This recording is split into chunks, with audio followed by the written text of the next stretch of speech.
तो भाई मतलब जो आज का वीडियो होने वाला है वो होने वाला है हमारा एक स्टोरी टाइम।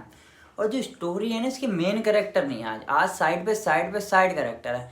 मैं, काशी भाई, दीपक भाई, निखिल भाई, अर्पण भाई। तो भाई ये स्टोरी है, ये पब्लिक डिमांड पे आई है। मतलब दीपक भाई ने कहा ये वाला दिन की एक बार स्टोरी टाइम हो जाए। तो मतलब ये ऐसी स्टोरी है, गुज्जी भाई बहुत ज़्यादा डरपोक है। तो भाई ये जो दिन था ना, मतलब ये दिन ही मनूस था। 2015 की बात है, ये दिन ही मनूस था, बिल्कुल एक नंबर मनूस दिन। तो मैं और सूरज भाई मैच देखने गए थे दिल्ली। काशी खेल रहा था, उसमें दीपक था, निखिल भाई था, तो हम इनका मैच देखने चले गए। तो सुबह से ही कुछ ना कुछ उल्टा हो जा रहा था, कभी बस नहीं मिल रही है, कभी कुछ नहीं हो रहा, कभी टम्पू कहीं और छोड़ दे रहा। तो ये पूरा दिन ऐसी नाश। तो भाई मैं और सूरज भाई आ गए वापस। तो जैसे ही हम मेरठ वापस आए तो भाई साहब टम्पू मिलने बंद, कोई जाने को तैयार नहीं जहाँ हमें जाना है। तो हमने भाई कैसे ना कैसे हम अर्पण के घर पहुँचे, सारे के सारे। अर्पण के घर पहुँचते ही भाई सूरज भाई ने कहा मुझे छोड़ दे। हम सूरज भाई को छोड़ने गए। मैं जैसे ही हम सूरज भाई को छोड़ के आ ही रहे थे, मैं कह रहा हूँ ना कुनैट दिन, भाई साहब तेल खत्म, बाइक का तेल खत्म। और घर वाले फ़ोन कर रहे हैं कहाँ है, मैं कहा अभी आ रहा हूँ। और जैसी बाइक का तेल खत्म हुआ हमने कर दिया प्लान चेंज। हम अर्पण के घर गए, मैंने कहा अर्पण तेल वेल का जुगाड़ होगा इस टाइम। तो अर्पण ने साफ मना कर दिया, क्योंकि अर्पण का दिमाग भी खुराफाती, मुझे लग रहा है उसका भी मन था।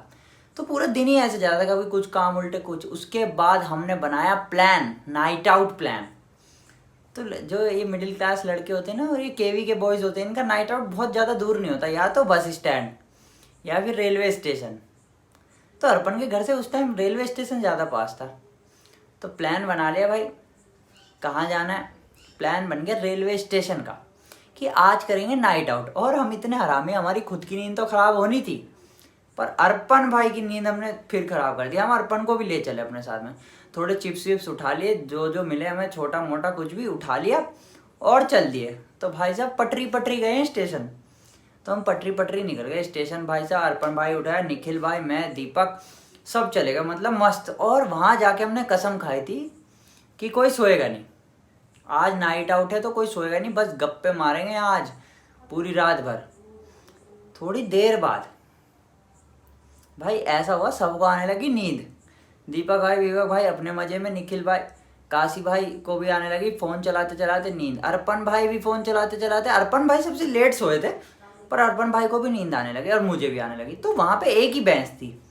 तो मैंने सोचा कि यार एक बेंच है, यहाँ पे सोएंगे तो फिर दिक्कत हो जाएगी। मैंने कहा तुम इस वाले प्लेटफॉर्म में सो जाओ, कैंट स्टेशन देखा होगा तुमने, मैं जाता हूँ घूम के ऊपर से दूसरे वाले प्लेटफॉर्म में।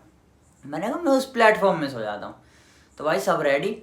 और दीपक वीपक का तो उनका तो सोने का मतलब उनका है ही नहीं, वो लौंडे ही अलग है भाई, उनका सोने का मूड ही नहीं, वो पता नहीं कहाँ का क्या क्या कर रहे हैं, उनका अलग ही चल रहा है, अपना अलग ही चल रहा है।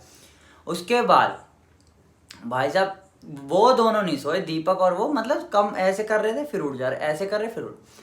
तो काशी सो गया एक टेबल में, एक में अर्पण भाई सो गए और मैं चले गए दूसरे प्लेटफॉर्म में। थोड़ी देर बाद मतलब नींद वींद मारी हमने अच्छी सी, मतलब मार ही ली थी।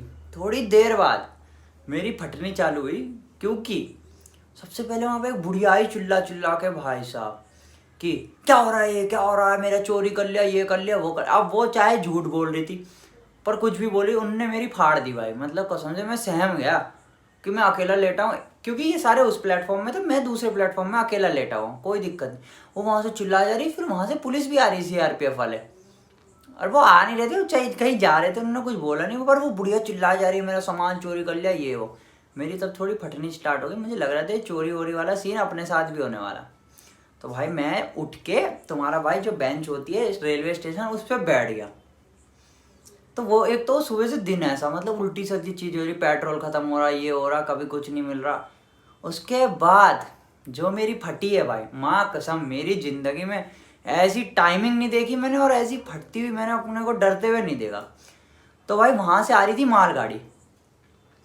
तो भाई साहब मैंने देखा, भाई मैं उठ गया, क्योंकि बुढ़िया इतनी चिल्ला रही थी चोरी ये वो, मैं उठ गया। और वहाँ सब काशी वासी सो रहे हैं और दीपक भाई लोग आराम से बैठ के अपने बात कर रहे हैं, वो पता नहीं क्या कर रहे थे, अब मच्छर मार रहे थे, ये पता नहीं कुछ बात कर रहे थे, पर वो अपने लगे पड़े थे आराम से। बंदे मतलब उन्होंने की वजह से बना था प्लान, बाकी कोई प्लान नहीं था, पर उनकी वजह से बना प्लान।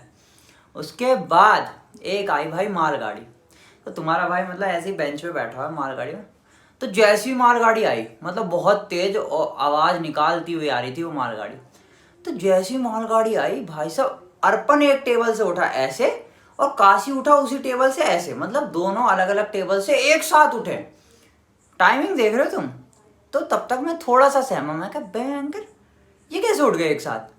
तो एक तो मुझे बुढ़िया ने डरा रखा था, रात के 2-3 बज रहे होंगे, एक तो मुझे बुढ़िया ने सहमा दिया था। उसके बाद जो ऐसी माल गाड़ी आई, ये दोनों एक साथ खड़े हुए ऐसे करके, और भाई साहब ये दोनों नींद में थे, अर्पण भी नींद में और काशी भाई भी नींद में, ठीक है। तो भाई साहब जैसे जैसे जाए जा रही मैं इन दोनों को देख रहा हूँ, मैं दूसरे प्लेटफॉर्म से इन दोनों के नजर है, बीच में से जब वो जाती है मालगाड़ी, बीच में स्पेस बचता है, मैं इन दोनों पे नजर है मेरी। तो मैंने सोचा दोनों उठ गए होंगे नींद से, मतलब ऐसे ही कर रहे होंगे। भाई जैसी जैसे जा रही मैं देख रहा हूँ इन्हें, ये दोनों चुपचाप ऐसे खड़े हैं, इनको कुछ पता नहीं क्या हो रहा है नींद में।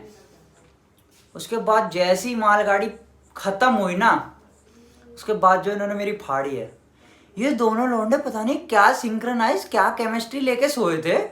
ये जैसे उठे थे ना बिल्कुल टाइम में, वैसे ही ये लौंडे भाई चुपचाप ऐसे सोए हैं, और ना ही एक दूसरे से बात कर रहे, ना कोऑर्डिनेशन इनका पता नहीं कहाँ से बन के आया, ना ही एक दूसरे से बोल रहे, ना मुझसे कुछ बोल रहे। मैंने देख रहा हूँ ये दोनों लौंडे ऐसे उठे यूं करके, और जैसी गाड़ी गई ये नीचे लेटे, और जैसी ये एक साथ नीचे लेटे, मेरी जो फटी। मैं उस स्टेशन से, मतलब जो प्लेटफॉर्म था उससे एक रास्ता था ऊपर जाके तुम पार कर सकते हो, और मेरी इनको देख के ऐसी फटी है ना, मैं ऊपर भी नहीं गया, मैंने पटरी कूदी भाई सीधा इनके पास। मैं दीपक भाई लोगों के साथ बैठे मैं किसी को बता भी ना मेरी फट रही है भाई। मेरी जो फटी, इनकी टाइमिंग देखते ना तुम लड़कों की, तुम कहते मैं चुड़ैल वुड़ैल तो नहीं आ गई इनके अंदर। ऐसे उठे गाड़ी आती, और थोड़ी देर बाद गाड़ी आती सो गए, मतलब कोई रिएक्शन नहीं, दोनों की शक्ल में ऐसी हो रही है नींद वाली।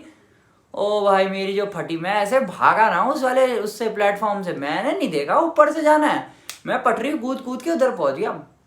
थोड़ी देर बाद काशी भाई अर्पण भाई होते, तो इन्हें समझ में नहीं आया मेरी क्यों फटी थी। तो ये कह रहे कि वो बुढ़िया चिल्ला रही थी इसलिए डर गया, गुज्जू डर गया। मैं इसलिए नहीं डरा हूँ, मैं डरा इसलिए था, ये दोनों ने जो टाइमिंग में। उसके बाद भाई साहब पूरी रात मच्छर काटते रहे, और भाई मेरी फटती रही। मैं इन दोनों को देख रहा हूँ, मेरे दिल में यूँ हो रहा धक धक धक धक, ये दोनों बात कर रहे हैं आपस में, मुझे इन पे गड़बड़ लग रही है। मैं कहा आगे आ चुके इनके अंदर कुछ ना कुछ। मेरी जो फटी थी ना भाई कसम से, वो टाइमिंग मैंने आज तक नहीं देखी। ऐसी टाइमिंग तुम ना किसी डांसर की देख सकते हो, ना तुम किसी क्रिकेटर की। अबे ऐसी टाइमिंग क्या होती है, ऐसे खड़े और ऐसे सो गए, और चुपचाप ना किसी से कुछ बोल रहे। उसके बाद भाई पूरी रात सोए नहीं हम। उसके बाद मस्ती वस्ती करते रहे स्टेशन में, मतलब इतने अच्छे आदमी हम स्टेशन में नाइट आउट। फिर सुबह अर्पण के घर गए, पेट्रोल भराया भाई, ऐसे घूम घाम के एक एक करके सब बंदों को छोड़ा। उसके बाद अगले दिन बताई मैंने ना, मगर तुमने मेरे साथ ऐसा करा, इतने कोऑर्डिनेशन। इनको याद होगा लड़कों को हमारे। तो आज का स्टोरी टाइम यही है, गुज्जी भाई की जो मतलब उसी दिन फटी थी। हॉरर है ये। एक तो उस बुढ़िया ने चिल्ला चिल्ला कर डरा आया, ऐसे ऐसे आवाज निकाल रही, चोर चोर, मेरी ऐसी फटी। ऊपर से इन दोनों ने जो करा, और मेरा नाइट आउट हॉरर में बदल गया था। मेरी जो फटी है ना भाई, मैं सोचा आ गया इनके अंदर कुछ ना कुछ दोनों के, क्योंकि साला कोई वो है तुक कि गाड़ी आ रही है ट्रेन, और दोनों बंदे एक साथ खड़े उठ रहे हैं ऐसे, और दोनों को ना किसी से बात कर रहे हैं ना कुछ, दोनों खड़े हो रहे हैं, और जैसी गाड़ी गई दोनों सो गए। और मेरी जो फटी ना भाई, मैं कसम से अगले दिन ने बताता रहा, मगर तुमने ऐसा करा था। और मेरी चिर रही थी, मैंने बता नहीं रहा, मैं बस इन्हें ये बता रहा हूँ कि हाँ ऐसा हुआ था, ये नहीं बता रहा मेरे दिल में क्या सहमा हुआ था। उसके बाद नहीं गया मैं नाइट आउट इनके साथ, कभी नहीं गया। अर्पण और काशी भाई के भाई बहुत डरावना सीन कर दिया था इन्होंने मेरे साथ। भागा हूं ना जो मुझे रास्ता दिख रहा था ऊपर से, मैं आराम से जा सकता, मैं जो भागा हूँ भाई साहब, इनको देखते पटरी कूद कूद के फटाफट इनके पास। मैं कहा आज तो हो गया काम। मैंने कहा कहीं पकड़ रहे गुज्जी को यूं करके दोनों। और उस दिन मेरी बहुत फटी थी भाई कसम से, इतना डरा नहीं हूँ मैं आज तक जितना इन दोनों ने डरा दिया था। और दीपक भाई हमारे बहुत ज़्यादा मज़ेदार, निखिल भाई ने बहुत मज़े दिलाए थे उस दिन। शुक्रिया भाई, ऐसे दिन बन जाते हैं कभी भी तुम्हारा नाइट आउट हो जाता है रेलवे स्टेशन में। कैंट स्टेशन अब बड़ा हो गया यार, पहले उस टाइम बहुत छोटा था, डरावना था। बहुत फटी थी मेरी, तो ऐसी फटती है मेरी हॉरर स्टोरी है, तुम ये हॉरर में मान लो। बाकी आज की स्टोरी पसंद आई हो तो पीस आउट, बिल्कुल पीस आउट।